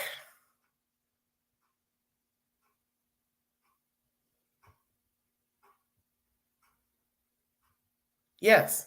Why would they not save you? They'd save everything. That's how they're able to scam the people, the women and men, because they take your pictures from social media and they download them. And then they set up a profile on a date site or TikTok or Facebook pretending to be you. Brian Denny, U.S. naval officer, serving in the UK, blah, blah, blah. There you have it. Now he goes out and search for people to meet and greet. Get all in your inbox pretending to be this person, that person. And I'm going to tell you, when the names sound like first names, 2 first names, they are not real. Brian Bob, Brian Dan, Brian Steve. Those are 2 first names. Fake, fake, fake, fake, fake. Look at the wording of the names. If the picture looks like a photo still, like a modeling picture, Usually they're not real. They've been downloaded. When they spin a profile in lowercase letters, fake. The question mark is way away from the end of the letter of the sentence, fake. Long-winded Dear John letters, fake. Talking out of context. Not using appropriate English, fake. Yes, you can be anybody you want to be. And even when you use your government name, your real pictures, go live, you still can pretend to be something, somebody that you're not. Oh, look at my new car. Look at my this, my house. Just go stand in front of a house that's for sale. Nobody has to know that's not your house. You're just not going to stand in front of the sign that says for sale. Bingo card. Sitting by the swimming pool. People think you have a pool. Say, well,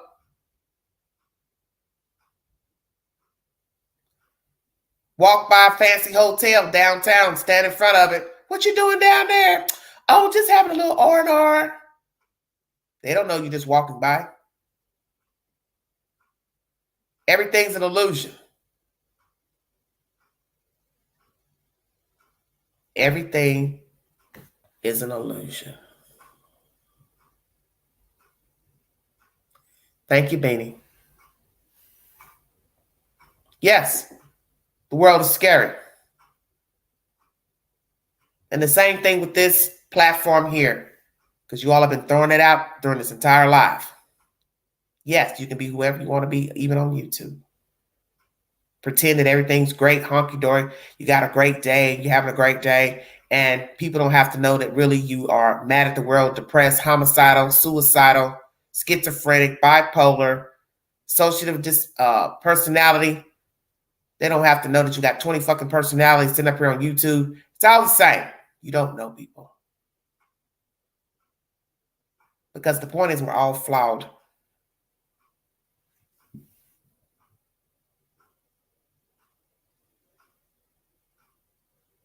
We're all flawed. And I can say this week, once again, has been a learning experience for the Queen. That you have to stay afloat the best that you can. You have to always stay on top of your business. As to not ever become dependent on others.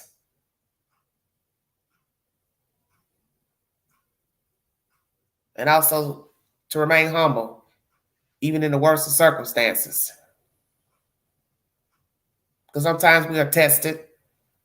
See if we really have faith in God. He puts things at our feet to see how we're going to fare. And we're in a trying time because things are more expensive now. So things cost more. So you have to be diligent with your spending habits to stay afloat. I, don't get enamored with things. I like nice things, but I don't go out of my way to get them, to attain them. Frankly, I'm to the point where I can be like the old man with the tray table, a robe, a pair of house shoes, and a flat screen. I just don't have to have all the stuff. Because there's days I just don't want to be bothered. This is a personal testimony during this live. The live I had intended, I didn't do it. The one I wanted to talk about children. How far will you go for your kids? That was the intended live for tonight and the other night. But I decided to do this scammer live plus fair weather friends and associates because I thought it needed to be said.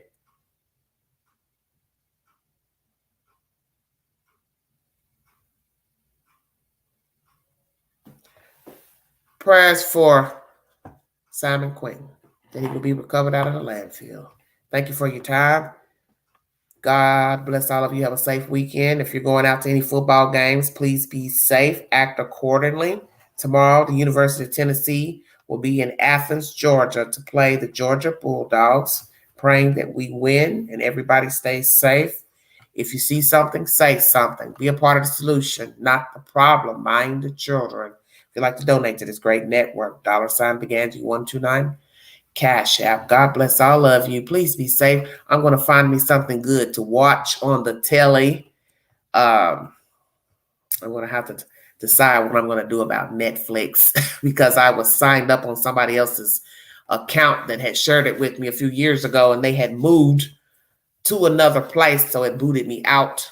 So I'm going to decide if I want to engage with Netflix. I just don't like paying for a whole bunch of apps, because eventually when you start paying for a bunch of apps, it'll start to add up to a cable bill. I think most of you know that. But I'm just going to sit back and relax this evening, find me something to watch. And sorry, I did not put a movie of the week up for this week. I got distracted. I'm going to do that right after I come off this live movie of the week. You all stay safe. God bless all of you. Thank you. Thank you all so much for your kind sentiments and following the Queen. Thank you for my 500 plus subscribers. Thank you. 600 rather. Thank you so much. All right. I'm out of here. You all be safe. Yes, there are days like that. Yes, you want to stay in your PJs. I get that. I get that. But it's been very nice here in the high 10. It's been like super, warm. It was warm today, and I was just kind of like, okay, what's really going on here? Because we're about to set this clock back, and it's 70-something degrees out. I think it's supposed to get up to 77. This is some strange weather down here in the high 10, but it is what it is. That's why people flock here, because you never know what kind of weather you're going to get in Tennessee. I mean, it could be 70-something degrees in December. Right now, that's where we are right now. All right, everybody. Yeah, I'm going to find me something good to watch tonight. Got to find something to indulge my time in. I definitely want to stay away from this true crime stuff. I've got to find me a good movie, but I will post it to the community page so you all can check out whatever I find. You all have a wonderful, wonderful weekend. All right, baby. Kinsley, I know damn well it is not that cold out there where you at. 60 degrees is probably cold to you. You all be safe. This is Everyday Shenanigans. Thank you.